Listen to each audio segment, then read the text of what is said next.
jump into it, and I hope everybody enjoy the class. Stay focused. I want everybody to stay sober, focus, and listen and take notes. All right?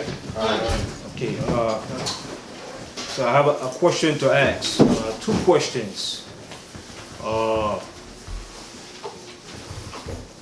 The majority of the script that we use today, as far as the scriptures, where does it come from? Does it come from the Masoretic text or from the Septuagint text? See, a lot of hands went up. All right, let me see. The first hand went up. Septuagint. You say the Septuagint. All right. Who our hand went up? I would say the Septuagint. You said Septuagint. Michael Allen. Third that one. You third that one. All right. Why you all say the Septuagint? Because a lot of the names in the books of the Bible are in Greek. That's true. Michael? I think it's the most accurate out of the two. Right. The Septuagint is the most accurate translation. All right. I see a Kalaka is hand up. The Septuagint would be from the they did that with only with the New Testament. The Old Testament they translated from the Greek. The Septuagint is only in Greek. The Septuagint was also translated from the Old Testament too. All right. But everybody says Septuagint. But it's mainly from the Masoretic text. Yeah. Yeah. But the Septuagint is the most accurate one. All right, because I'm gonna give you an example. When you read it, like in Exodus 12, in the text that we use it said the sojourn of the children of Israel was 400 years in Egypt, right? But in the Septuagint, it says the sojourning of the children of Israel and of their fathers in the land of Canaan and Egypt is 400 years. You understand? So the Masoretic text missed off certain of the words. Some of the words were abridged from the Masoretic text. All right?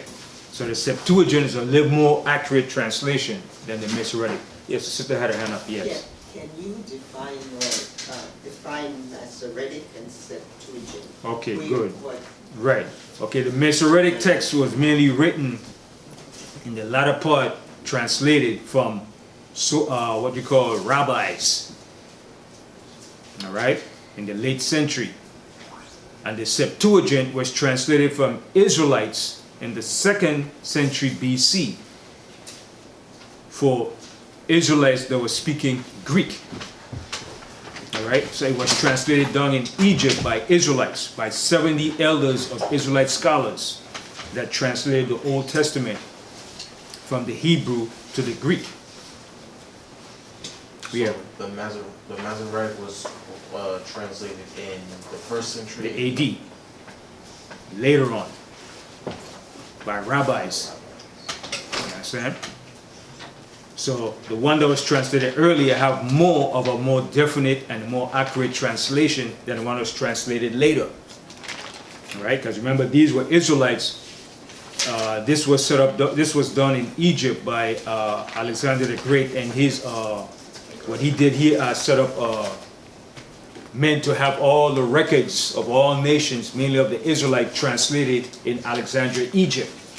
So what he did, when his generals and the men after him that came down the line, under the Ptolemies, they got Israelite priests and scholars to translate all the records from the Hebrew to the Greek and have it put in Alexandria, Egypt, where there was a great library in Egypt, where he took the records of all nations. All right? That's why the white man able to have the history of all nations upon the face of the earth, because that's what they did. They set up a library in Egypt to keep all those records and archives of all nations and of Israelites. And he got Israelite priests and scholars to translate the Old Testament from the Hebrew to the Greek for the Greek-speaking Israelites that were called what? Hellenists. All right? Because at that time, a lot of Israelites became Hellenists, Greek-speaking Israelites. And a lot of them adapted to the ways of the Greeks, the Greek customs. All right? So the Septuagint means 70. It was written by 70 Israelite scholars. All right? But the main text that we use today is a Masoretic text. That's the main one that we use today. All right? So remember that in case somebody will up and approach you and ask you a question like that. Because people like to get, people like to play difficult advocates to throw you off from your zone. All right, so you want to be well-rounded in knowing your facts and understanding of things. All right, so they try to do that to make you think that the scriptures is not real. All right, but the words of the Most High stand sure forever.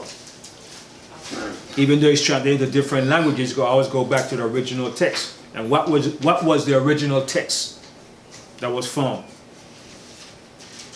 What was it called? The original text that was found. What was it called? You all know. You all know. When I, Dead Sea Scrolls? say it again. Dead Sea Scrolls? The Dead Sea Scrolls. All right. That was the original text. All right. All right. Okay. All right. But the words of the Most High still stand sure. All right. Even though it's translated to different language, some of the words might be a little different or abridged or changed.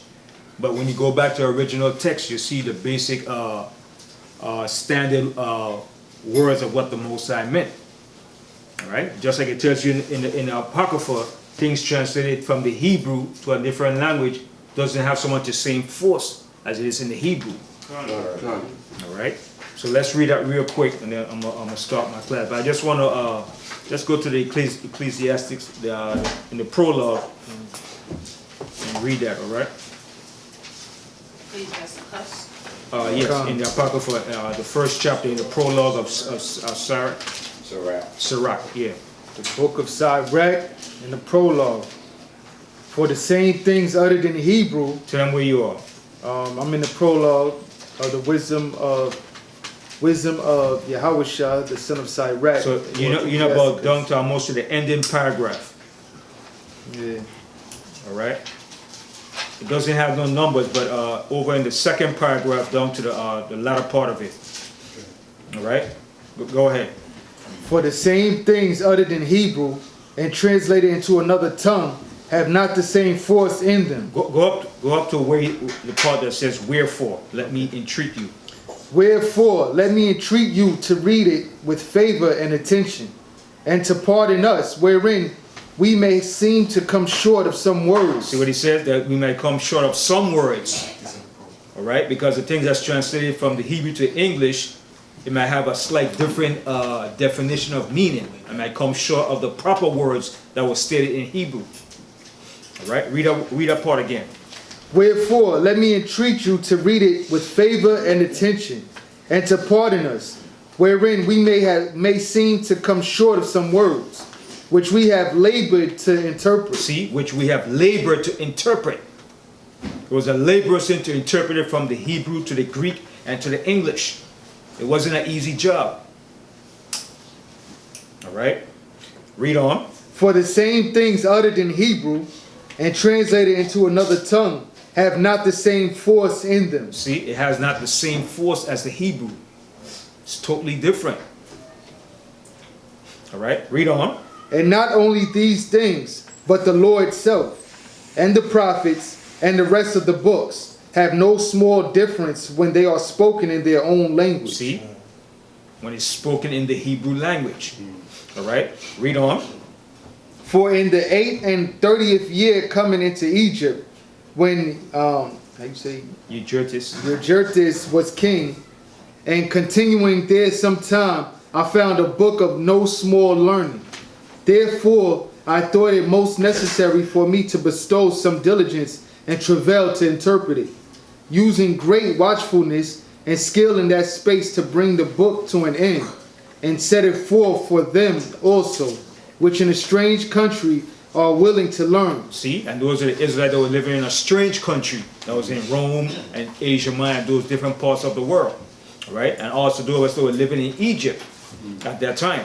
Because you had Israelites living in Egypt in the 3rd century BC, 2nd century BC, 1st century BC, when Alexander and his generals took over the earth. All right, read on. Being prepared before in manners to live after the Lord. All right, so the Septuagint was translated around the 2nd century BC. All right, during the time of the Ptolemies that was ruling Egypt. All right. Okay, so it's a lot of history was involved in the Most High having His word to get out to us all over the face of the earth, and even to be translated into English. All right, because the Bible is the only book that's translated into every language. Check that out. That's what makes it so great. The Most High had His word translated into every language upon the face of the earth. The Bible is even translated in Chinese too, Japanese too, Korean, French, German. All right. I don't know if it's probably, I don't know if it's translated in Arabic because they don't want to use the Bible over there. But I probably think it's probably translated in Arabic too. You know what I'm saying? But they don't use it. They use the Quran over there in that area of the world. All right. But the Bible is translated into every language known. Even if it's translated in Russian too. All right. So that's how great the Most High word is. All right. So I'm going to start my class, and that's just a little bit of information I just want to put across for you all, to put in your repertoire, all right, to keep in your records. All right, so I'm going to jump my class. Let's go to the book of Jeremiah. Jeremiah, the 31st chapter. And the reason why I want to make emphasis on this chapter in scripture, because it's very important to think, to analyze, because a lot of people have the idea that the Israelites are no more. That now we're just a spiritual people. We're just, the Most High took Israelites from everybody apart the world. Every denomination of people now is an Israelite, which is a fallacy. See, nobody want to give recognition as to who the true children of Israel are today. Right. They would rather say, oh, the Jewish people went back to Jerusalem in 1948. Or they say, we don't know who the Jewish children of Israel are. They give every excuse to discredit the people of the Most High. But the Most High left the records here for a fact. All right? So let's go to Jeremiah 31. We're going to begin from the 35th verse.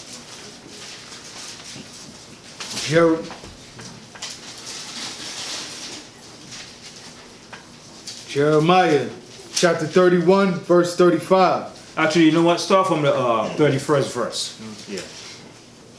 Jeremiah 31, verse 31. Behold, the days come, saith the Most High, that I will make a new covenant with the house of Israel and the house of Judah. So when you read this statement and this verse, in what context do you understand it to be in? Read again. Behold, the days come, saith the Most High, that I will make a new covenant with the house of Israel and the house of Judah. So what is that saying? In the future. Right. It's a future prophecy. It's future tense. All right? Even though it was written way back in the time of Jeremiah. It wasn't fulfilled during the time of Jeremiah. All right? So the Most High says He's going to make a new covenant. He said, behold. When you say behold, what does that mean? Listen. Right. Listen attentively. All right? He said, behold, the days come, saith the Most High, that I will make. Will is what? Future tense. A new covenant with the house of Israel and with the house of Judah. When he said Israel and Judah, what is he stipifying? The northern and southern kingdom. With both nations, because we were separated. Not just with Judah alone, or with just with Israel alone, but with both nations. He's going to make that covenant with Judah and with Israel. All right?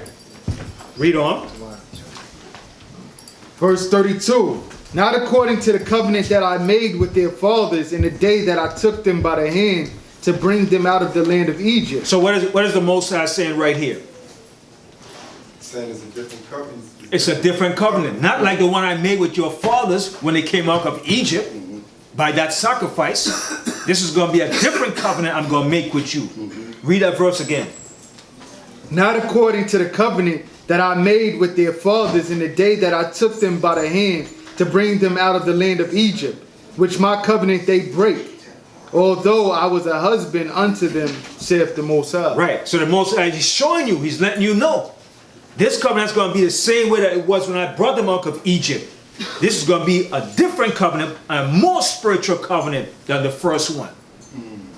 Because we broke that first covenant. All right. Read on. Verse 33. But this shall be the covenant that I will make with the house of Israel. But he said, but this shall be the covenant that I will make with the house of Israel. Go ahead. After those days, saith the Most High, I will put my law in their inward parts. And what's our inward parts? Our mind, in our spirit. All right. Read on.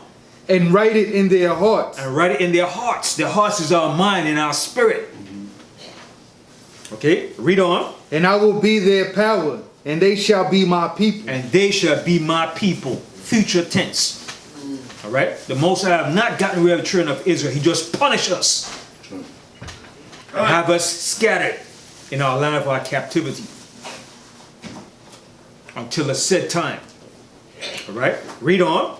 And they shall teach no more every man his neighbor, and every man his brother, saying, Know the Most High, for they shall all know me, from the least of them unto the greatest of them, saith the Most High. So what does it mean by that? When it said they all shall know me, from the least of them unto the greatest of them. What does that mean? You already got to know the covenant. No matter who you are, you want to know the Most High. Right. From the greatest of you, you claim to be a scholar or a professor or whatever you are, to the least of you that have no title or reputation. They're going to know the Most High law. From the least to the greatest. From the greatest to the least. We're going to know the Most High and His law. All right? Read on. For I will forgive their iniquity, and I will remember their sin no more. Verse 35. Thus saith the Most High, which giveth the sun for a light by day, and the ordinances of the moon and of the stars for a light by night, which divideth the sea when the waves thereof roar. The Most High of hosts is his name. If those ordinances depart from before me, saith the Most High, then the seed of Israel also shall cease from being a nation before me forever. So is that plain right there? Right. Is it plain? The Most High let you know. If those ordinances that He made depart from Him, the sun, the moon, the stars, if those things depart from Him, then the seed of Israel shall cease from being a nation before Him forever. Has that happened? No. Yeah. I cut all the scholar be madness right there. Yeah, cut all the foolish and their madness. You understand? And that also cuts what? One more thing that people love to say too. It's something else that goes with this. And a lot of people love to say all the time. Salvation's for all nations. Not that. It's something else too. And this is number one up there, where they say God so loved the world that the law is no more. Let the Lord know. The law is done away with. If the law is done away with, you can't have a nation. That's right. So it goes hand in hand with the Most High. If the children of Israel is no more, then how could there be a laws? All right, there have to be laws and a people to govern, laws to govern the people. So the Most High laws cannot be done away with. It still has to be there because we're still here as a people. You understand? But as long as the sun, the moon, and stars is done away, it's gone, then there's no need for no more laws. Because what governs the sun, moon, and stars? Laws. Everything is governed by laws. All right? So the Most High has let you know right here that the children of Israel is still here today, regardless of what people think, or what people might want to say, their opinions, or what they want to teach. All right? Read on. Verse 37. Thus saith the Most High, if heaven above can be measured, and the foundations of the earth searched out beneath, I will also cast off all the seed of Israel for all that they have done, saith the Most High. So that's a challenge the Most High made to who? To man. To man, but which one specifically? Esau. To Esau. Why? Why to him? Because he's the one that's saying that the laws are done away with. He's trying to be placed the most high. Right. And he's the one that's trying to search out the heavens. By what? By his space exploration and technology. He's the one that's trying to go down to the depth of the earth and the seas to search out what's beneath. That's the only race of people that's doing that. They're trying to make the Most High a liar. So the Most High said, if he could do these things, mister, I will destroy the whole seed of Israel. If you could measure the heavens above, right, and search out the deep. Read a verse again. Thus saith the Most High, if heaven above can be measured. If heaven above can be measured, all right, read on. And the foundations of the earth searched out. And the foundation of the earth searched out. Right. If you could search it out and find everything that's there, read on. Beneath, I will also cast off all the seed of Israel for all that they have done, saith the Most High. The Most High said, if he could do those things, I will cast away my people forever. And that's a challenge the Most High put to them. Because they're the only one defining the Most High. There is no God.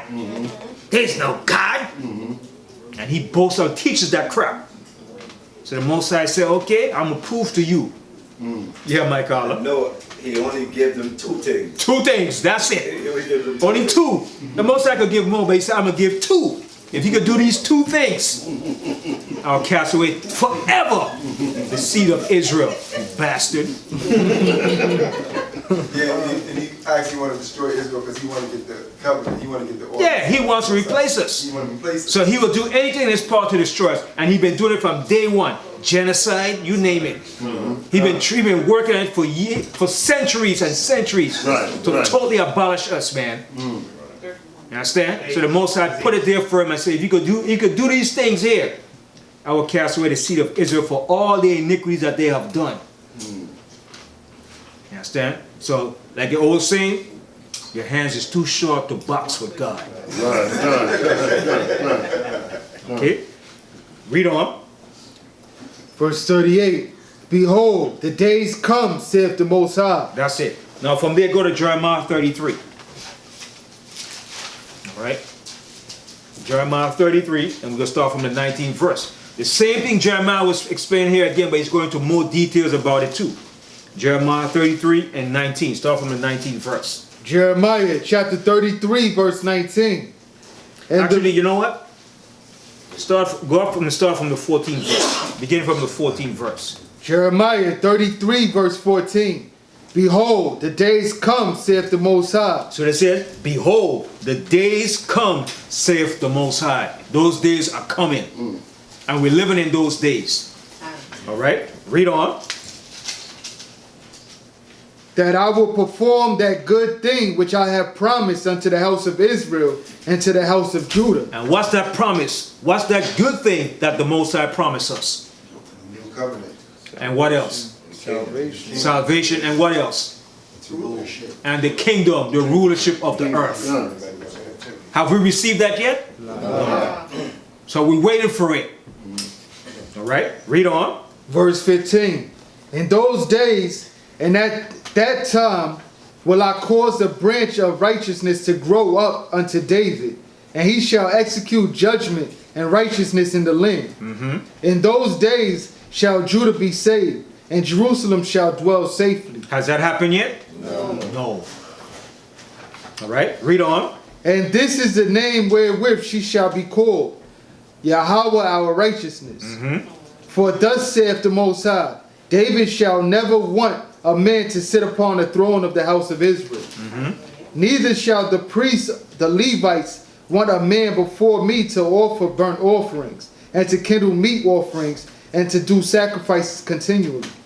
And the word of the Most High came unto Jeremiah, saying, Thus saith the Most High, if ye can break my covenant of the day and my covenant of the night, and that there should not be day and night in their season. Right. So who could prevent day and night from happening? Could the white man in science stop that? Could his technology stop night and day from coming? No. So the Most High is putting a challenge out there for all who think they're so great and so powerful and think there is no God. The Most High said, if you could break my covenant of day and night, if you could prevent and stop night and day from coming, I'm going to do this. Go ahead. Then may also my covenant be broken with David my servant, that he should not have a son to reign upon his throne, and with the Levites, the priests, my ministers. As the hosts of heaven cannot be numbered. See? As the hosts of heaven. What's the hosts of heaven? Oh, the stars. Even though we are the hosts of heaven too, but he's talking about the literal stars in the heaven. All right? He said, as the hosts of heaven cannot be what? Numbered. Neither the sand of the sea measured. Who could measure the sand? Measure the sand? If you take up a handful of sand, could you count that? I don't think so. All right? So the Most High is putting a challenge out there for all the naysayers and gaysayers and the skeptics and the atheists and the agnostics and all those that hate the Most High and hate his people. All right? Read on. So will I multiply the seed of David my servant, and the Levites that minister unto me. Moreover, the word of Yahweh came to Jeremiah, saying, considerest thou not what this people have spoken, saying... Now, who's the people that's saying this? All right? It's mainly two people that's really saying this. Read that verse again. Considerest thou not what this people have spoken, saying, the two families which the Most High have chosen, he hath even cast them off. Who is saying that today? I would say Ishmael and Esau. Right. The Arabs and the damn white man. Because the Arabs are saying, no, oh, Allah chose Ishmael. Allahu Akbar. That's what they'll tell you. No, God chose Ishmael. All right? Allahu Akbar. Allah. There's no God but the Prophet Muhammad.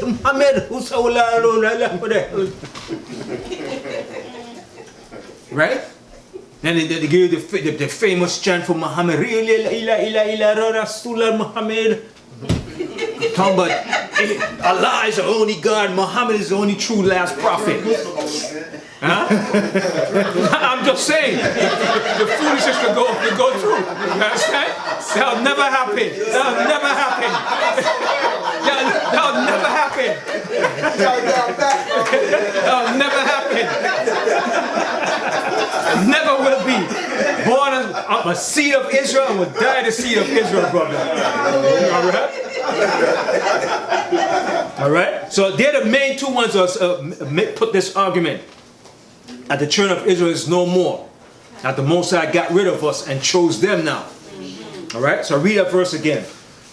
Jeremiah 33 verse 24. Considerest thou not what this people have spoken, saying, the two families which the Most High have chosen, he hath even cast them off. Yeah, that the Most High even cast them off. All right? Read on. Thus they have despised my people. So the Most High said, thus they have despised my people. And they despise us. Yes. All right? Read on. Thus they have despised my people, that they should be no more a nation before them. And that's their whole objective, that we should be no more a nation.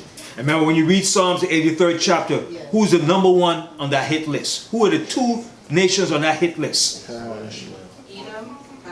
Edom and Ishmael. Let's go to that real quick. Those two on that hit list of the Most High.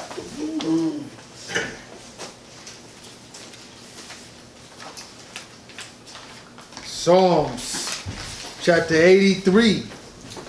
Start at verse, what, 2? Verse 1. Start from verse 1. Yeah. Keep not thou silence, O Yahweh. Hold not thy peace, and be not still, O power. See what David was saying? All right? Hold not thy peace and don't be still, O Most High. He was asking the Most High to react, Yes. to get busy, to render his judgment. All right? Read on. For lo, thy enemies make a tumult. So what he said? For lo, thy enemies, your enemies. All right? Read on. Make a tumult. And they make a big noise, a big tumult in the earth. All right? Read on. And they that hate thee have lifted up their head. Check that out. And they that hate the Most High. More in remembrance. See that? And that's their whole lifetime job, to cut us off from being a nation, that the name of Israel be no more in our remembrance. So what does that mean? That it's not supposed to be taught in the school's system or in any learning facility that educates people. Universities, colleges, it's not supposed to be taught nowhere. Because where do you go to get educated or to advance what you call your inner thinkings? You go to university and schools, colleges. All right? So in order for it to be in a remembrance, it has to be taught where? At school. In schools, universities, and where else? At home. And where else? In church. In churches. In the churches. Do the churches teach it? No.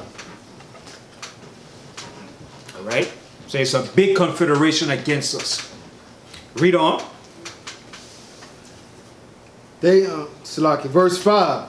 For they have consulted together with one consent. They are confederate against thee. See, they're all together in this thing. They're working together as confederates. Read on. The tabernacles of Edom. See, right there. Here it goes. Bang! Tabernacles of Edom. All right? The tabernacles represents what? It's also his tent. A body of them. It's a body of them. Yeah. All right? Which is called, in today's term, we call what? Government. The governments and what else? The elites. The elites. The higher elites. The oligarchy. Everybody knows an oligarchy, right? The ruling rich families. The families of them that runs this earth. Remember that word, oligarchy. Look it up. Huh? O-L-I-G-A-R-C-H-Y. Oligarchy. It's a ruling elite families that runs and control the earth. All right? Who know a couple of the names? Give me two names. Rothschilds and Bilderbergs. Right. Rothschilds and who else? Rockefellers. The Ponts. Onassis. It's a lot of them. Elite families that runs this earth. And the Rothschilds is the major one. And the Rockefellers. All right? They control the banking system, the whole network. Okay, so that's what I mean. Most I said the tabernacles of Edom. All right, read on. And the Ishmaelites. And the Ishmaelites, here they go. The Arabs. Okay, number one on the Most High's hit list. Read on. Of Moab and the Hagarenes. All right, so that's it. So go back to Jeremiah 33. All right, and read that 24th verse again. Jeremiah chapter 23 verse 24. Consider if thou not what this people have spoken, saying, the two families which the Most High have chosen, he hath even cast them off. Thus they have despised my people, that they should be no more a nation before them. See, that we should be no more a nation. And that's the whole premise of what they want to do. Destroy us from being a nation that we will never come back. But they can't stop it. They can't stop it. I remember back in the 60s and the 40s, 50s, 60s, when J. Edgar Hoover came on the scene. What was his statement that he put out? We remember J. Edgar Hoover's statement. J. Edgar Hoover. Everybody know who was J. Edgar Hoover, right? Who was he? He was head of CIA. Head of the FBI. All right? And he made a statement. I don't know if y'all remember that statement. I think he said that we will never make a Messiah. Right. They'll never have another black Messiah. Yeah. And that was his job, to cut off every black leader, and they'll never have a Messiah. And it goes deep because they know they have to cut us off for any of us rising up. Because remember also in the Willie Lynch doctrine too, remember it says, if we get hold of any tangible history, it will reconnect us back to who we are. If we cut them off from their native mother tongue, they had to do those two things, cut us off from our language and from any historical data that will make us identify ourselves. This was a well put together plot, all right, to destroy and cut us off on all level. All right, they have to make sure they give us what? False teaching of historical facts. Because they say if we connect to any tangible historical records, it will reconnect us back to the Most High.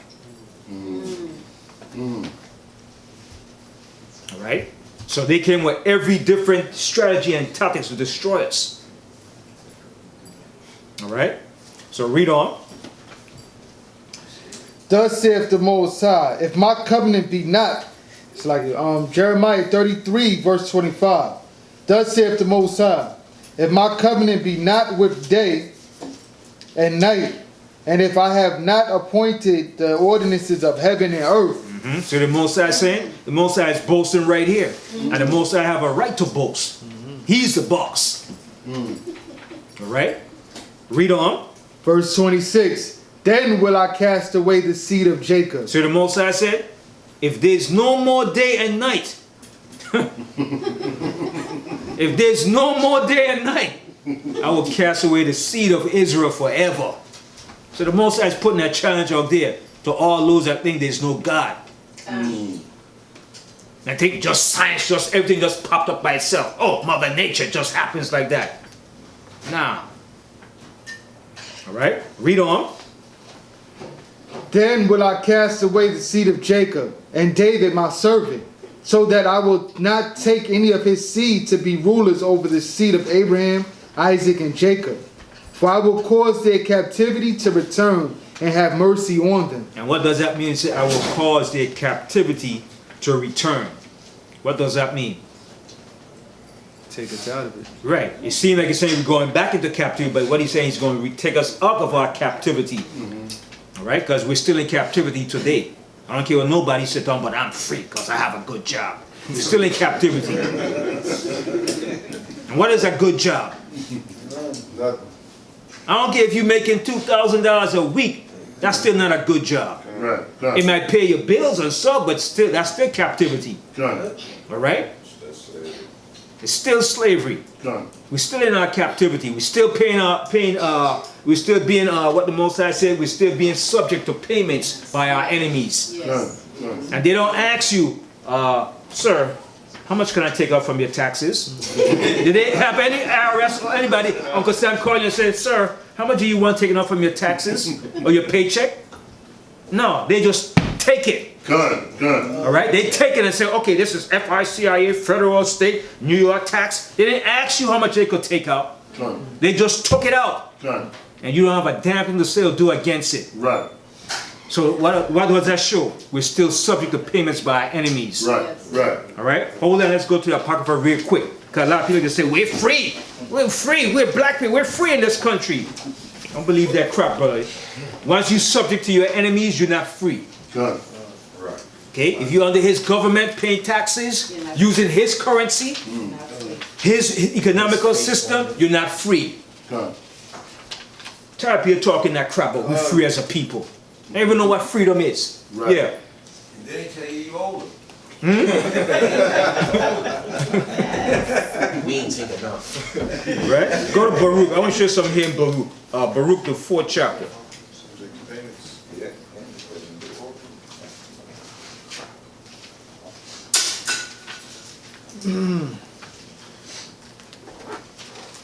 Baruch the 4th chapter.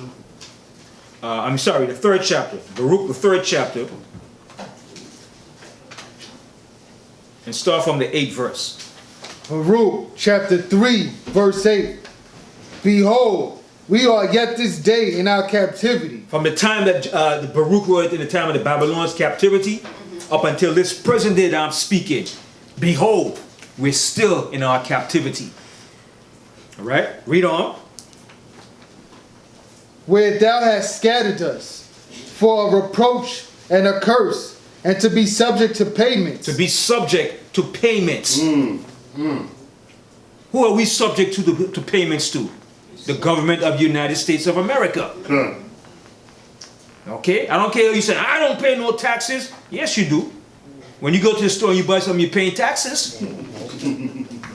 Even if you work for yourself, you still got to pay those taxes. You got, at the end of the year, you got to let Uncle Sam know what you did with all that money and where that money came from. All right? You still got, you got to make some kind of something to let him know. Listen, master, I work, I made this amount of money, but this is what I did with the money. Because now he's coming knocking at your door. All right? Yeah. To let him know how much profit he's going to get out of it. Yeah, because he's going to get something out of it. He's going to take his share. You understand?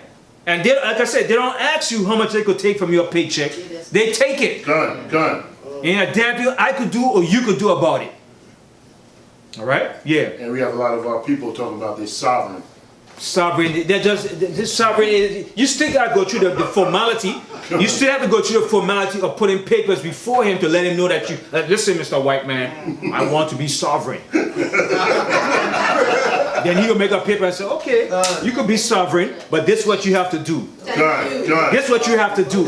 You still have to make an agreement with him. Thank you.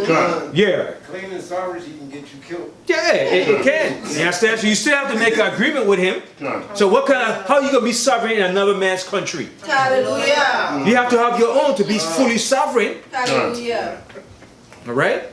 So that thing you're talking about, this sovereign is still not a bunch of BS. Because if you don't present those proper paperwork, You can't get it. you can't get nothing. He's going to look at you and say, well, where's your paperwork, sir? If you're sovereign. Can I see your papers to prove that you're sovereign? And who authorized those papers to make you sovereign? All right? So we're still in captivity, okay? The Most High said, I'm going to put you in captivity until I'm ready to deliver you. Right. Okay? We are a bunch of rebellious people, man. We're trying to do everything to get away from what the Most High said was going to happen to us. And we still end up in the same predicament. Right. If the white man won, he could renege all that sovereignty bull crap. He could say, I'm not even going to honor what you put before, what you got here. He said, I made it. I put the stamp of approval on it. You understand? I'll put something else, man. Yeah, what? One more thing, you still using his money. You still using his currency is his money. He's printing the money. His damn face is on the money. His white face, Washington, Lincoln, your face is now on the money. Thank you. His serial number that he put from Washington, D.C., that he printed the money. All right? So we still in captivity, man. I don't care how much you have your own business, still in captivity, man. Don't try to think, well, I have my own business, I'm independent, I work for me, I serve me. I'm going to tell you this here, it's good. But when you work for yourself, you have to work twice as hard. And you got to stay on top of your business. If not, it's going to go under. All right? So we can't get around with the Most High said, we're going to serve our enemies for the wants of all things. We're going to serve our enemies. Okay? Because remember, you don't own the land in this country. You'll never own it. Yes. All right? Yeah. That's right, because you're going to be paying property tax. You got to pay property tax. You have to show some kind of form that is your property, how you obtain it, and what tax are you paying for it. You understand? You can't get around with the Most High said, man. Two things with that sovereignty thing. If you have the, because every so many years they change the form and they put a number below the form. Yeah. If that number is not there, that paper no good. Right? And then with the taxes, if you pay taxes, they garnish they put a cease on your bank account. Yeah. They put a cease on everything. Pay So, your taxes. yeah, they got control of us on all levels, man. Especially when it comes to that monetary system. Like you said, they could garnish your account. They could put a lien. You can't take no money out or nothing. All right? I remember one time I owed Uncle Sam some money. I was like, what? I went to my bank. I can't take the money. I said, what the hell is this, man? I said, man, I was mad as hell. Then I had to write them and ask them. They said, okay, you have to pay back some money. I said, you know what? That'll never happen. That'll never happen again. Where that bastard have me paying taxes to him and put a lien on my account. I had to call him up and let him know, boom, boom, and then they took off the lien. Then they said, okay, we have to make an agreement. You're gonna pay this amount of taxes So I have to pay that tax for at least 6 months. Every week that I got paid, I have to pay him some money from that. I said, you know what? That was my mistake. It'll never happen again. I was mad. I learned from that. That only shows you that the scripture said we're subject to payments under our enemies. You can't get around it. Right. I'm still in friggin' captivity, man. Right. As a people, man. Right. And he said that I stole money from him just because that what I did when I was for the W-2 form and the job, I didn't allow him to take out more taxes. I allowed him to take less taxes. So at the end of the year, it came out as if I wasn't paying enough taxes. So they said, you owe some money to. I said, I owe money? Boy, that shit hurts, man. When you have to pay back those baskets, man. You know? Yeah, man, it hurts like damn, man. You're a slave no matter what. You can't get around it, man. I say it'll never happen again. So every time I get my W-2 form, I tell them if it's even got to take $5, but take $5 more. Because at the end of the year, I don't want to owe these bastards nothing, man. Nothing. Paying them freaking bastards money, man. Bunch of crooks. And then charge interest. Yeah, and then charge interest of that too. Yeah, man, yeah. And to top it off, the IRS is not even a federal. No, it's not even a federal entity. It's owned by the elite bankers and rulers, man. Good. That's the thing that thing hurts, man. You know what I mean? That's why people tell me no crap, but you free. That thing pisses me off, man. Don't tell me crap, you free, man. You don't know what freedom is, man. Right. Yeah. That's the purpose of a social security card and a birth certificate. Yeah. That right there lets you know that you are a property of this government. Yeah. So, like you said, somebody coming to want to be sovereign, you can never be sovereign because there's paperwork on you. Right. So, just like you said, that's how they know how much money you owe them by your social security. Yeah. No, so yeah, absolutely right. So they got us they got steps over us. They like Scripture said, they have overpassed us in our steps, man. Yes. And they got this system down pat when it comes monetarily, economically. They got it set up. Yes. It's like a spider web, man. Yes. You can't get out of it. You can only go around it, round and round. But to get out of it, you can't. Right. You cannot. You have to face it. All right. So read that verse again in Baruch. Baruch chapter 3 verse 8. Behold, we are yet this day in our captivity, where thou hast scattered us, for a reproach and a curse, to be subject to payments, according to all the iniquities of our fathers, which departed from the Most High our power. All right. Now jump over here. Now go over here to the 4th chapter, and start from the 23rd verse. I'm going to read down to the end, and we'll go back to our scriptures. All right. Baruch chapter 4 verse 23. Read the 6th verse first. Baruch chapter 4 verse 6. Ye were sold to the nations, not for your destruction. See, not for our destruction, but the Most High had to educate us. He had to teach us. Because we are stubborn, rebellious, stiff-necked people. So the Most High had to instruct us. All right, read on. But because ye moved the Most High to wrath, ye were delivered unto the enemies. See, you were delivered unto the enemies. Right. So I don't care how strong we were, how powerful, how great warriors we were. The Most High broke that spirit down from us and allowed the enemies to come in and consume us. All right? Now, read on. For ye provoked him that made you by sacrificing unto devils, and not to the Most High. Ye have forgotten the everlasting power that brought you up, and ye have grieved Jerusalem that nursed you. Now jump down to the 23rd verse. Verse 23. For I sent you out with mourning and weeping, but the Most High will give you to me again with joy and gladness forever. And that's right. That's going to happen very soon. We're approaching that time, brothers and sisters. We're in that time. All right? It's coming. All right? The Most High said he's not a man that he should lie, or the son that he should repent. The Most High said whatever he said is going to happen, and he's going to live up to his agreement. Hallelujah. All right? Read on. Verse 24. Like as now the neighbors of Zion have seen your captivity, so shall they see shortly your salvation from our power. And they're going to see it. And how are they going to see it? Because I'm going to go into that subject too. How are they going to see it? All right, read on. Which shall come upon you with great glory and brightness of the everlasting. My children, suffer patiently the wrath that is come upon you from the power. So the Most High said, my children, suffer patiently the wrath that is come upon you from the Most High. So we have to endure this. This was our punishment. All right, read on. Read again. My children, suffer patiently the wrath that is come upon you from the Most High. For thine enemy have persecuted thee, but shortly thou shalt see his destruction. See that? But shortly you're going to see his destruction. It's coming.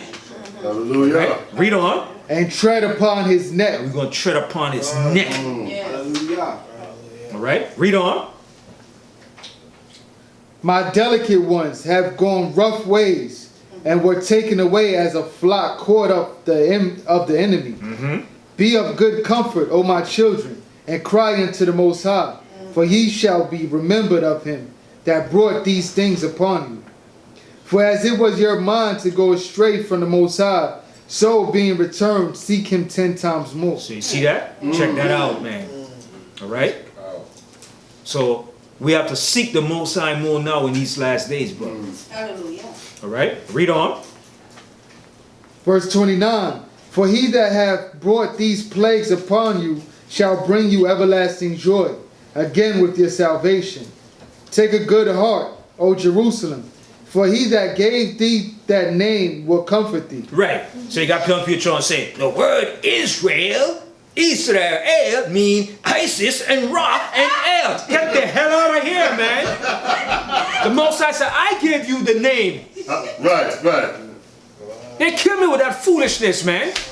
Israel mean Ra and El. No, dummy, it doesn't mean that. The Most High said he gave you the name, which means he is a prince of the Most High.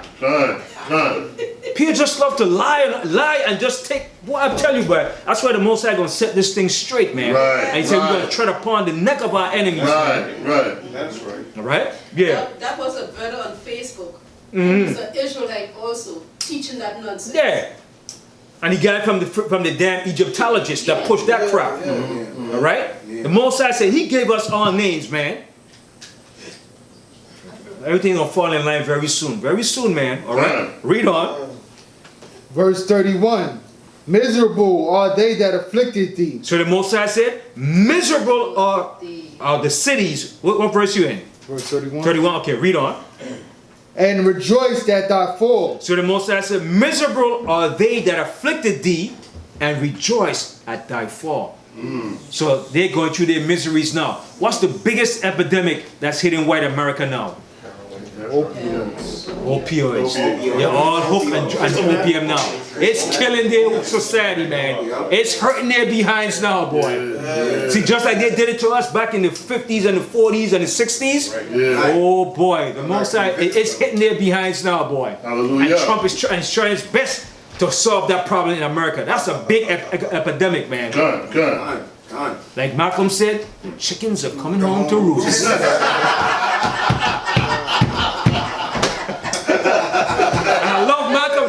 I love Malcolm. One thing about Malcolm X, that brother was a sincere, faithful, dedicated brother. He had sincerity, man. And he was, of all the leaders that came forth, man, it wasn't like Malcolm X, man. That was a sincere and dedicated brother, man. You know? And to see how he was murdered, man.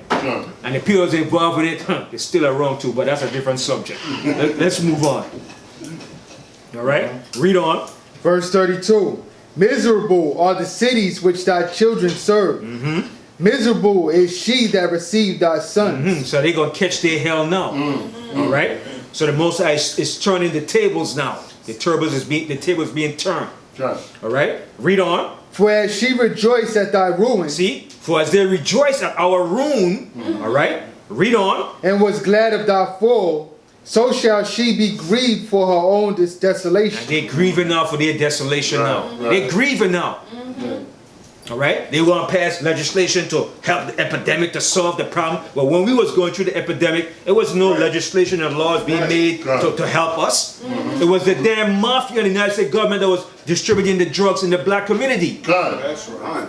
All right, it's sure in that movie with Black Panther, how the guys sat down with the mafia and they used the Uncle Tom nigga to help push the damn drugs. He was an agent, and they sat down with the FBI and the mafia, and they made a deal to distribute the drugs all throughout the black neighborhood. Right. Wow. Check the movie again called Black Panther.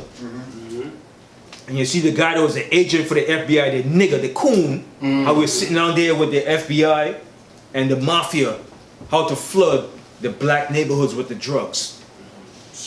They did everything in their powers to get rid of us, man. All right, read on. For I will take away the rejoicing of her great multitude, that her pride shall be turned into mourning. You see that? So their pride is going to be turned to mourning. And then just the other day you saw Donald Trump going up on Air Force One, and he had toilet paper under his shoe.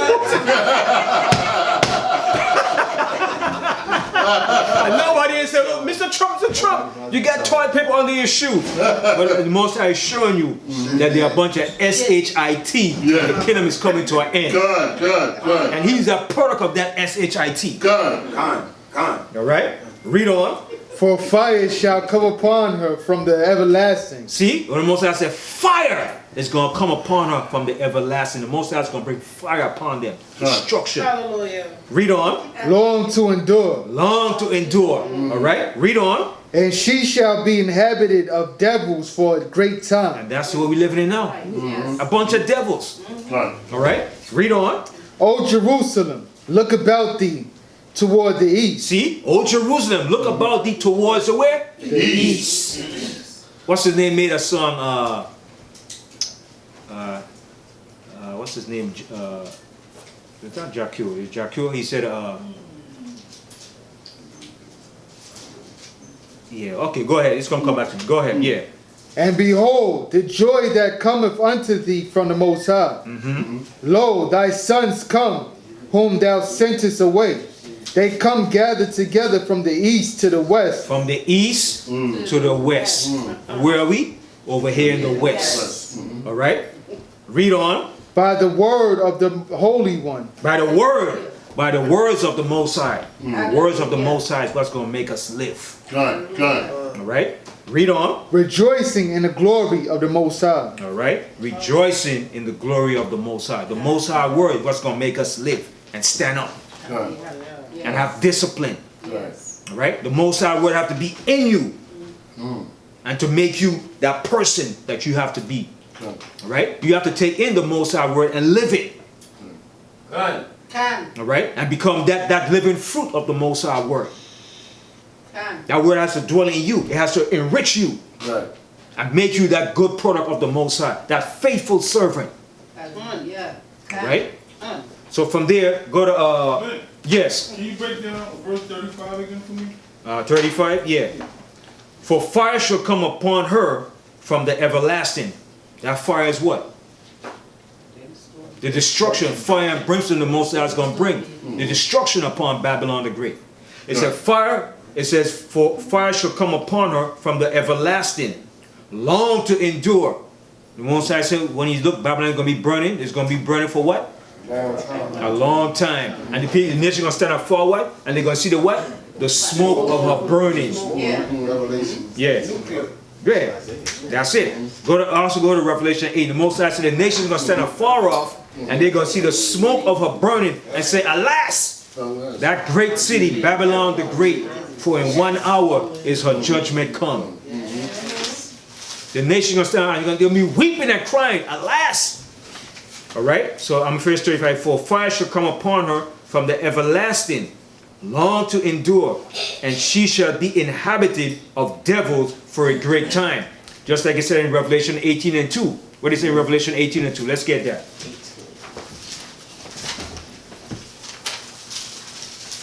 Revelation chapter 18 verse 2. And he cried mightily with a strong voice, saying, Babylon the Great is fallen. Babylon the Great is fallen. That's a future prophecy. It's fallen. It's fallen. All right, read on. It's fallen.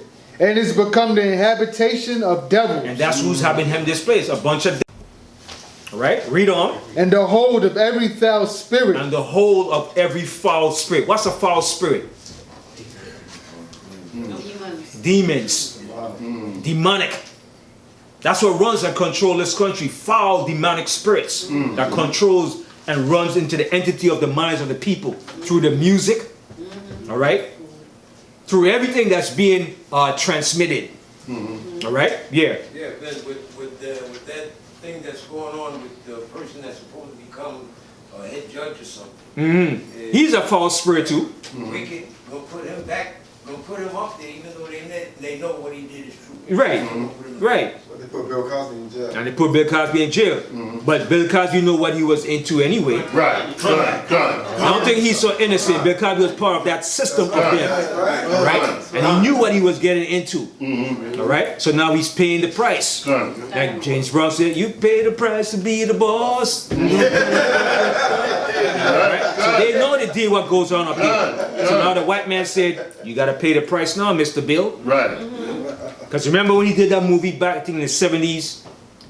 He was wearing a like a fez hat with, with a pyramid on it. That wasn't by coincidence. You know, they all know what they're into because we're part of that Boule society. You understand? They're all part of it, yeah. I remember back in the early 80s, he did like a TV movie called The Devil and the Next Devlin. And I hope you haven't seen it though. He already built how he played the devil. And then what was his first role that he played as an actor? I Spy? I Spy. I Spy, as agent for the government. That's true. That goes deep. When you once you become an agent for the government, brother, they got you. You part of them. Yeah. Once you're an agent, you part of them. You have to follow the protocols. And that was his first show that made it big. I Spy. All right? So they all knew what they was into. Bill Cosby wasn't innocent. But he did do some good things for black people. But he has to do that to represent and show, listen, I know I'm part of the system, but I'm going to do this for black people. I remember too, what was a big obstacle that they prevented from doing? TV show, over the radio show. They blocked him from buying MSN. From NBC. NBC. Because they know once you have control of the media, you could do what? Anything You could control what goes out, the information, the information that goes out. They say, hell no, Negro, we give you a lot of position, but you're not gonna buy NBC. He forgot during his time that he's still a slave. Yeah, but you see, they get behind and think, I'm free. I'm a free black man in America. I'm the first black man. No, Negro. You're still a high-class, high-tech, sophisticated slave. Right. That's all you are. Right. All right? After they sacrificed his son too, he thought that he was going to be able to do whatever he wanted to. Right. Yep. So they're all part of that. Even Oprah Winfrey too. She part of it too. All the names that she used for her show, Harpo and Own backward is what? NWO. Oprah is just another name for one of the gods back in Egypt. So they all know what they're about and what they're dealing with. They set her up too for that too. You understand? So our people is a product of that system that set them up, and they know what's going on, but it's a code of silence. Keep it silent. All right. So you got it. Got it. Award? Yeah. You got it. Understand? All right. Now from there, 2 o'clock. There are a few more minutes. 15 more minutes. Let's go to Matthew 26. I want to show you something right here. All right, because a lot of people, I want to say they're dumb and stupid, but I'm gonna have to say because here it is. The white man has technology, right? The white man has planes. When did the white man start making? When did he start to make his first planes?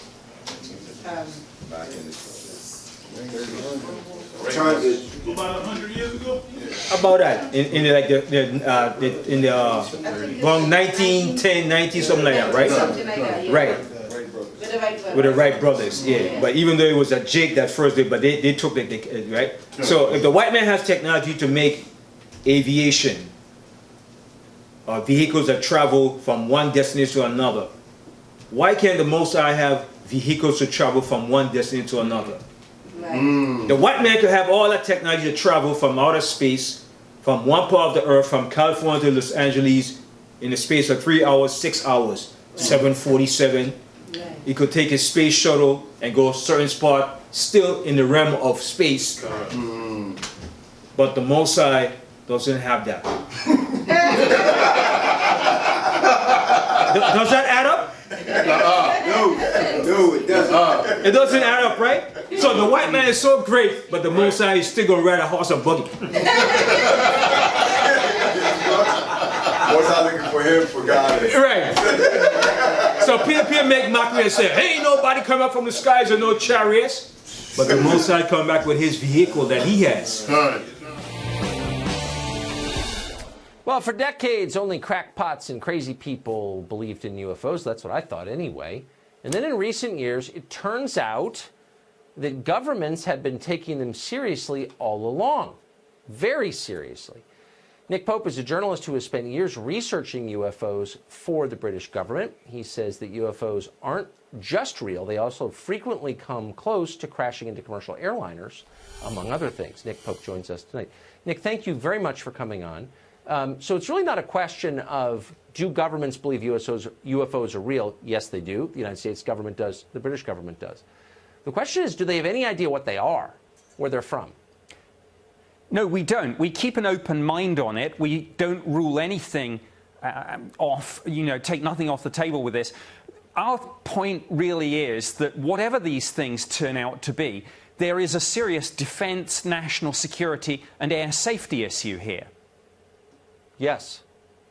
Well, so that's kind of the nub of it, and that is that's where my interest comes from. So why aren't governments encouraging the population to, as they say about terrorism, if you see something, say something, report sightings to the government so we can make sense of this potential threat?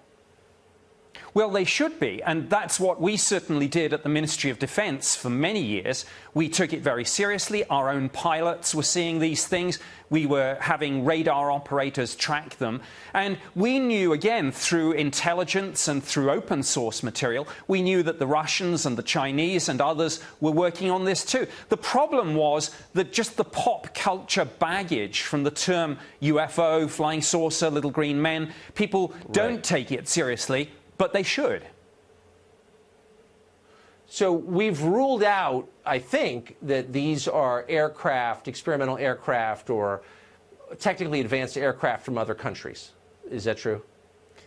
Well, no, we keep an open mind, as I say, and some of these things probably are Russian or Chinese, whoever it is, but that's the point. We must find out. If there's something in our airspace, we need to know.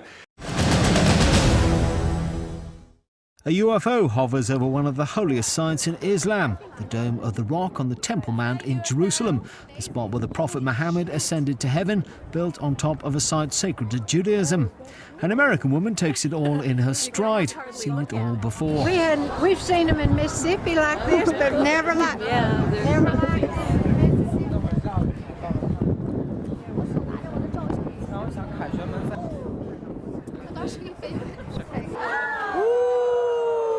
Easily dismissed as a hoax until you see this. The same event, or so it seems, filmed from a different angle by someone else. The glowing ball of light dropping until it hangs just over the Dome of the Rock.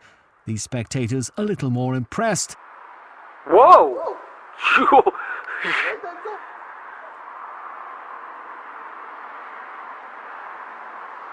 The ball suddenly shooting off as if disturbed. If it's a hoax, it's very well done. Right? The white man has his technology of his thing, but the Most High doesn't have that. The Most High is way advanced past this man. And that's where he got the ideas of those things from. From off of the animals and everything that the Most High made. The idea of a plane taking off and landing, it came from the idea of an eagle. All right? All his ideas he got is from what the Most High creations. So you tell me the Most High doesn't have vehicles of transportation.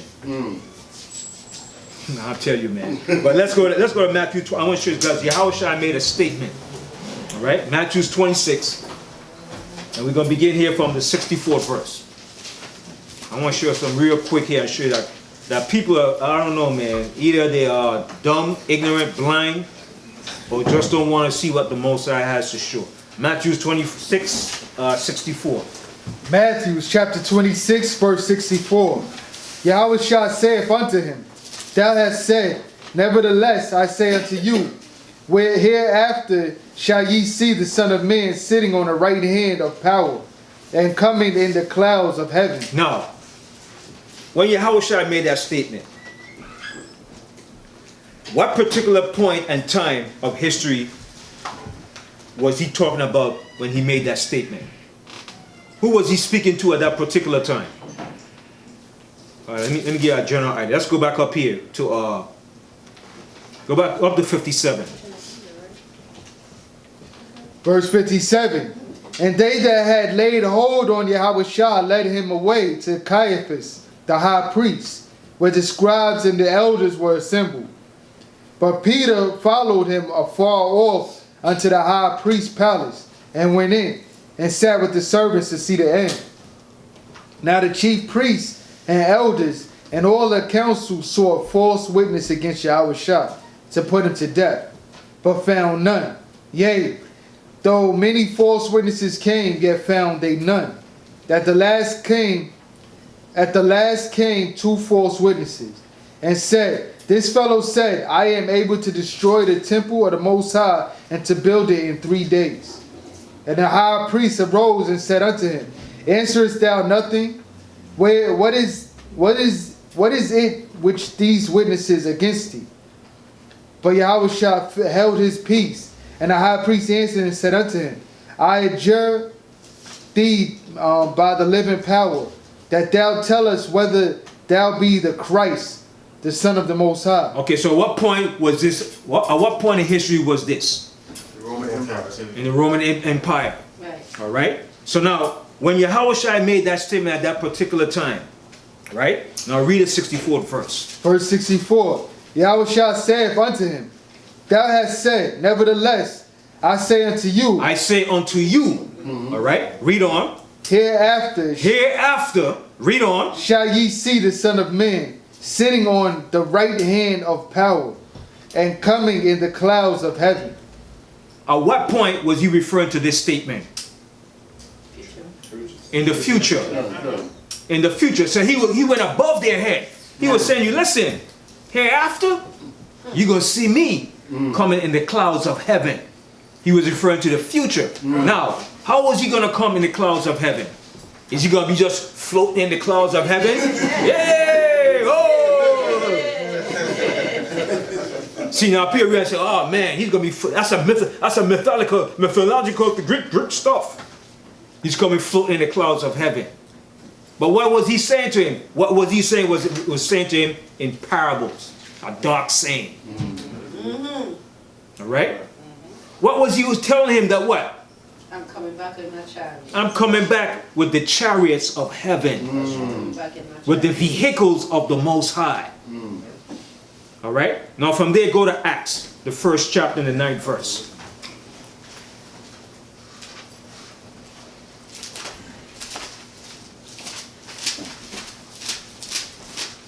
Acts chapter 1 verse 9. And when he had spoken these things, while they beheld, he was taken up, and a cloud received him out of their sight. And a cloud. Was it just a literal cloud that you see that take him, that they receive him? No, it wasn't just a literal cloud that you see out there, a moisture of cloud. How a cloud gonna take you up and receive you like that? See, people have to think now. What was he was showing something deeper than what he was saying here. All right? Read that verse again. Acts chapter 1 verse 9. And when he had spoken these things, while they beheld, he was taken up, and a cloud received him out of their sight. And while they looked steadfastly toward heaven as he went up, behold, 2 men stood by them in white apparel, which also said, Ye men of Galilee, why stand ye gazing up into heaven? This same Yahushua, which is taken up from you into heaven, shall so come in like manner as ye have seen him go into heaven. Right. So the same way he left is the same way he's coming back. So how is he coming back? Okay, now let's show you. Is this something new? No. Let's go to 2 Kings, the 2nd chapter.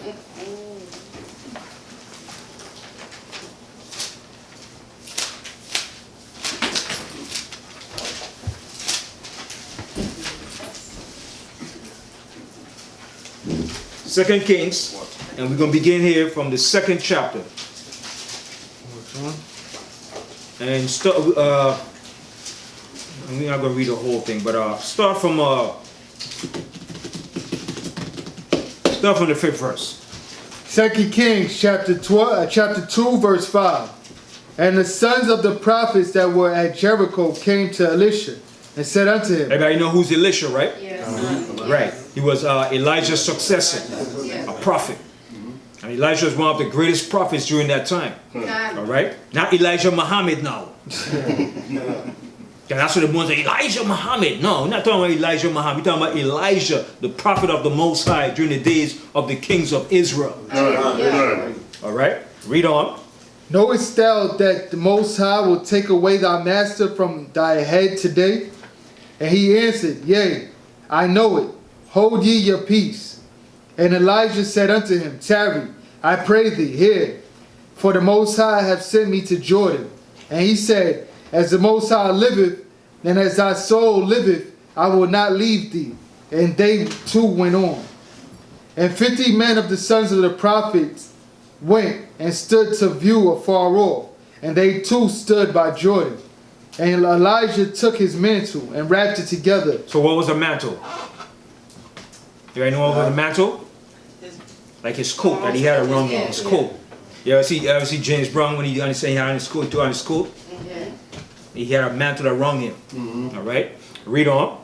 And smote the waters. And he smoked the water with a mantle. All right? Read on. And they were divided hither and thither, so that they too went over on dry ground. So he took off his mantle. And he smote against the water, and the water opened up. And he went across on dry land. As Elijah had spiritual powers with the Most High too. Hallelujah. All right? Read on. And it came to pass, when they were going over, that Elijah said unto Elisha, Ask what I shall do for thee. Now Elisha was smart and wise too. All right? He saw it, he's like, what? Okay, read again. And it came to pass, when they were going over, that Elijah said unto Elisha, Ask what I shall do for thee, before I be taken away from thee. So Elijah asked him, what you want before I leave from you? All right? Read on. And Elisha said, I pray thee, let a double portion of thy spirit be upon me. Check that out. He said what he said? Let a double portion of thy spirit be upon me. So the spirit that Elijah had, he said, give me double of that. Give me that. Just give me that. All right? And it's nothing wrong to want that. That's a great thing. All right? Read on. And he said, Thou hast asked a hard thing. He said, wow, you asking for a hard thing, man. This is hard. All right? Read on. Nevertheless, if thou see me when I am taken from thee, it shall be so unto thee. But if not, it shall not be so. And it came to pass, as they still went on, that talk, that behold, there appeared a chariot of fire. A chariot of fire. So it was just a ball of fire that appeared in the heaven, right? No, it's a chariot of fire. What was that chariot of fire? We're going to find out. Let's read on. And horses of fire, and parted them both asunder. So you think horses actually came? A bunch of horses came out? What does horse represent? Horsepower. That's where they get the idea from. Horsepower. How many horsepower do you have under that hood, man? Because a horse represents great power. All right? Read on. And Elijah went up by a whirlwind into heaven. See, Elijah went up by a whirlwind into heaven. All right? Read on. And Elisha saw it, and he cried, my father, the chariot of Israel. So why did Elijah cry and say, my father, the chariot of Israel? Why? He saw his power. He saw that power and what the vehicle that the Most High had that took him up. This was amazing to him when he saw that thing. So he said, my father, the chariot of Israel. All right, read that verse again. And Elisha saw it, and he cried, my father, the chariot of Israel, and the horsemen thereof. And he saw him no more. And he took hold of his own clothes, and rent them in 2 pieces. He took up also the mantle of Elijah that fell from him, and went back, and stood by the bank of Jordan. All right, so this chariot were the chariots of the Most High, the vehicles that the Most High used. All right, now I'm gonna show you something right here too. Go to Ezekiel. All right, so these chariots were always around. So that's what Yahweh Shai said. The same way you see the Son of Man, that's the same way he's coming back in those chariots. And that cloud was the chariots. All right, because they could come in many different forms. All right, let's go to Ezekiel real quick.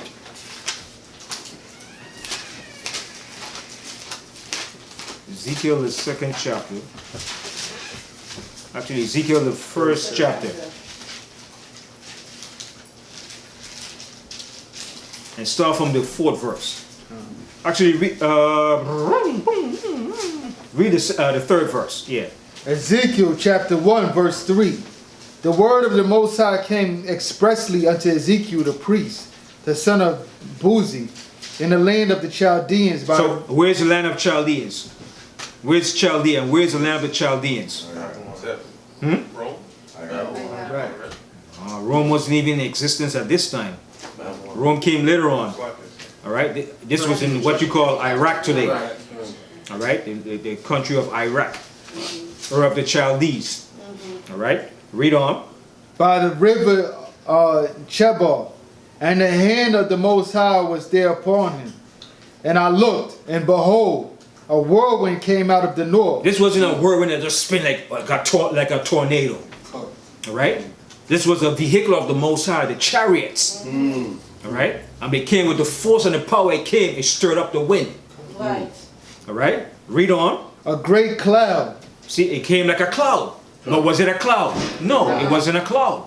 That's why Yahweh referred to it as a cloud, because he was speaking in parables to them. But they couldn't pick up on it. All right, read on.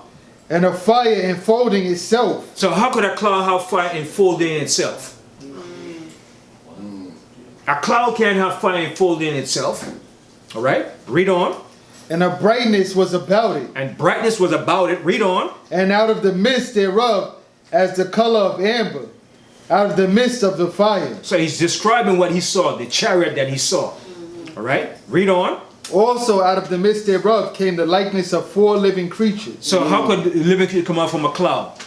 They came from a vehicle. From one of the angelic vehicles that the Most High has. All right, read on. And this was their appearance. They had the likeness of a man. Okay, so we're not going to go there, appearance, but jump down here, down to the 16th verse. Verse 16. The appearance of the wheels and their work was like unto the color of beryl. So he's showing the color of the chariot and what it looks like, the color of it. All right, read on. And they 4 had one likeness, and their appearance and their work was as it were a wheel in the middle of a wheel. So he's getting like a wheel within the middle of a wheel, the chariot, what it looks like. All right, the same chariot that Yahweh was referring to when he's coming back is the same chariot that all the prophets spoke about and seen, that Elijah was taken up into. All right, read on. When they went upon the 4 sides, and they turned not when they went. As for their wings, they were so high that they were dreadful, and their rings were full of eyes round about them 4. And when the living creatures went. So these were the angels that were in the chariots. All right. Okay, read on. The wheels went by them. So whatever the angels did or did, that's what the chariot did. All right. If they made a move, the chariot moved. Okay. Read on. And when the living creatures were lifted up from the earth, the wheels were lifted up. So he's showing you it was a chariot. It was a vehicle. All right. It wasn't a cow. Okay. Like I said, the white man has his technology of his things. The Most High is committed to his technology of vehicles. No way, hell no. All right. Read on. Whithersoever the Spirit was to go, they went. Thither was their spirit to go. And the wheels were lifted up over against them. For the spirit of the living creatures was in the wheels. Right. So what Ezekiel was showing you, you saw the chariots and what they look like, and the beings that were in the chariots. All right. So from there, go to Isaiah 66 and 15.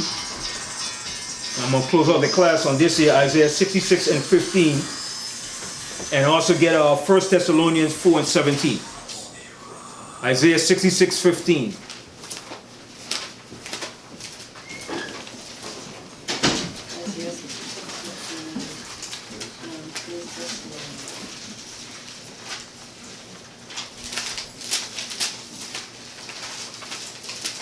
So 1 Thessalonians what? 1 Thessalonians 4 and 17, and also Isaiah 66 and 15. Isaiah chapter 66 verse 15. For behold, the Most High will come with fire. So he's coming with fire. All right, that's the Most High's judgment, fire. All right, read on. And with his chariots like a whirlwind. And with his chariots. So if you read, what does that tell you? With his chariots represents what? He's coming with what? With vehicles. His chariot, a chariot back in ancient time was what? A horse. It was a vehicle. A horse and a chariot was a vehicle. But bring it today now. Is the Most High going to come today with a horse? No, he's going to come with the technology that's being represented today. And even better. So he said the Most High will come with his chariots and what? With his chariots like a whirlwind. Like a whirlwind. He's showing you how these chariots are going to come. It's going to come like a whirlwind. I mean, it's spinning in a centrifugal force. All right? Read on. To render his anger with fury and his rebuke with flames of fire. For by fire and by his sword will the Most High plead with all flesh. And the slain of the Most High shall be many. See, and the slain of the Most High shall be many. All right, is more to it? You could, yeah. That was it, right? That's it for that. That's it. Now go to 1 Thessalonians 4 and 17. 1 Thessalonians chapter 4 verse 17. Then we which are alive and remain shall be caught up together with them in the clouds. So how is that going to happen? We're going to just walk up into the cloud like beam me up, Scotty? We just going to go up in the cloud and stay in the cloud, dangling in the cloud? Read it again. Then we which are alive. Then we which are alive, all right, read on. And remain. And remain in the day of this coming of the second coming of the Hamashiach. Read on. Shall be caught up together with them in the clouds. In the clouds, in the chariots. All right, read on. To meet the Most High, well, to meet the Lord in the air. So we're not going to be up there forever. We're going to be caught up in the chariot while destruction is hovering over this place. All right, read on. And so shall we ever be with our Lord.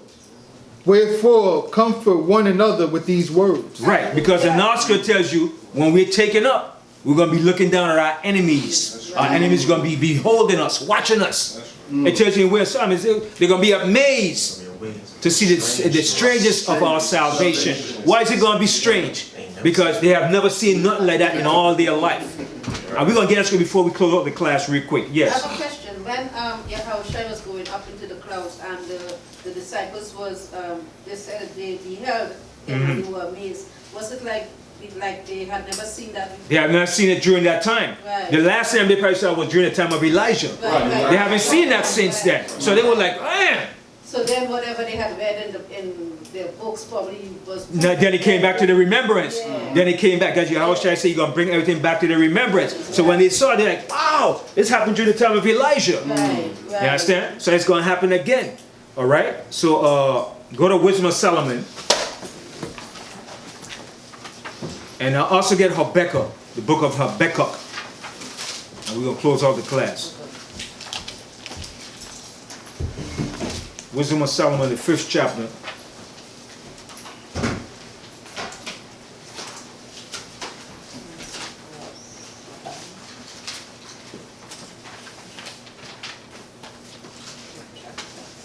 What chapter? Wisdom of Solomon, 5th chapter. Start from the 1st verse, real quick.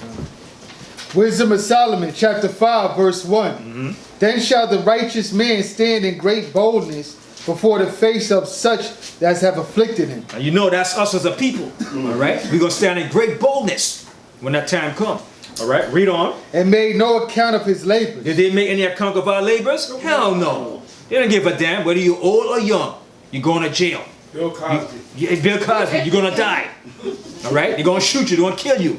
All right? And then at that, none of the rich elites or anybody that went to jail never went to general population and had a hot dog bun thrown at them. All right? Not even Martha Stewart. She didn't go to general population. She was put in a different isolated area. All right? Even that damn murderer, Jeffrey Dahmer, he wasn't even put in general population. Okay? Al Capone, and it wasn't put in general population. So why they put Bill Cosby in general population? They're showing you you're just a nigga. And we know who we are. But you have to pay the price. All right? Yeah. As a matter of fact, they have something called an equity jail. Yeah. Which is a high-end, like a hotel. Yeah, for those people. With swimming pool and tennis court and stuff for them. Tennis court. Yeah. Well, they put this behind the general population, man. They're showing you. The most I showing them to. Yeah. Wise guys that's called mafia, they don't go to. They don't know. John Guy didn't go to no general population. Yeah. All right, read on. Verse 2. When they see it, they shall be troubled with terrible fear. When they see us stop on our feet, they're going to be troubled with terrible fear. And right now, they're already troubled and terrified. All right, read on. And shall be amazed at the strangeness of his salvation. So why are they going to be amazed at the strangeness of our salvation? Why are they going to be amazed of it? Because it's something that they have never seen in their history or in their civilization, how we're going to be delivered. Read that verse again. When they see it, they shall be troubled with terrible fear, and shall be amazed at the strangeness of his salvation, so far beyond all that they had looked for. And they, repenting and groaning for anguish of spirit, shall say within themselves, this was he whom we had sometimes in derision. Yeah, they're going to say, damn, these are the niggas we had in derision. We call them monkeys, coons, everything, savages, career criminals. Oh my God. They're going to be amazed. Read on. And a proverb of reproach. Yeah, we are a proverb. The Most High said we should become a proverb and a reproach. The Most High said you should be a proverb. Yes. All right. In Deuteronomy 28:37, you should be astonishment and a proverb, a byword. All right. Read on. We fools accounted his life madness, and his end to be without honor. And that's the way they see us. Our life to be without any honor. All right. Read on. How is he numbered among the children of the Most High? Yeah, they're going to say, how is he numbered among the children of the Most High? How is he God's people? How is this? How could this be? All right, they're going to be amazed at this thing, man. Read on. And his lot is among the saints. Yeah, our lot is with the saints. Because we are the saints. We just were bad saints at that time. All right? Read on. Therefore have we erred from the way of truth, and the light of righteousness hath not shined unto us, and the sun of righteousness rose not upon us. We wearied ourselves in a way of wickedness and destruction. And that's all they do. Weary themselves in what? Wickedness and destruction. Read on. Yea, we have gone through deserts where they lay no way. But as for the way of the Most High, we have not known it. They haven't known the way of the Most High. They could tell you everything about this, that, what it does. But they haven't found out the ways of the Most High yet. All right? Read on. What have pride profited us? Or what good have riches with our vaunting brought us? Right. With all our riches, what has it profited us? What has it done for us? Nothing. When it comes down to it? It ain't going to do a damn thing for them. It's not going to save them. All right? Read on. All those things are passed away like a shadow, and as a post that hasted by. All right? So that's it. I'm going to close real quick. Go to Habakkuk. Habakkuk, the 3rd chapter. Real quick. I'm going to close the class. I'm going to a little bit out of my time. All right? Habakkuk, the 3rd chapter. Real quick. Start from the 1st verse. Habakkuk 3:1. Habakkuk, chapter 3, verse 1. A prayer of Habakkuk the prophet upon Shaganah. O Yahweh, I have heard thy speech and was afraid. O Yahweh, revive thy work in the midst of the years. In the midst of the years, make known. In wrath, remember mercy. So he said, in wrath, remember mercy. Because he was going to see the judgment of the Most High in the last days. Read on. Our power came from Teman, and the Holy One from Mount Peran. Selah. His glory covered the heavens. And so how is the Most High glory is going to cover the heavens? With the chariots. Those chariots is going to be the glory that's going to cover the heavens. Then when you read also in the book of Zechariah, it said, this is the curse that goeth upon the face of the earth. Why is it a curse? Because it's a curse to the nation when they see those chariots. All right? Read on. His glory covered the heavens, and the earth was full of his praise. And his brightness was as the light. He had horns coming out of his hand. So you mean tell me Yahushua had horns, the Most High had horns coming out from his hand? What is that talking about? Power.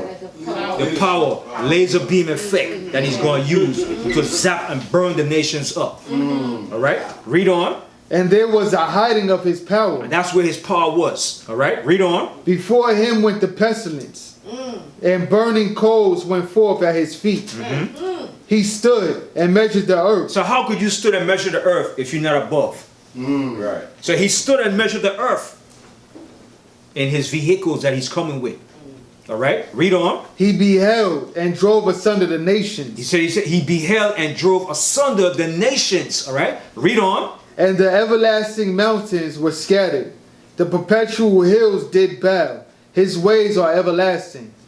I saw the tents of Keshan in affliction, and the curtains of the land of Midian did tremble. And where's the land of Midian? He said the land of Midian did tremble.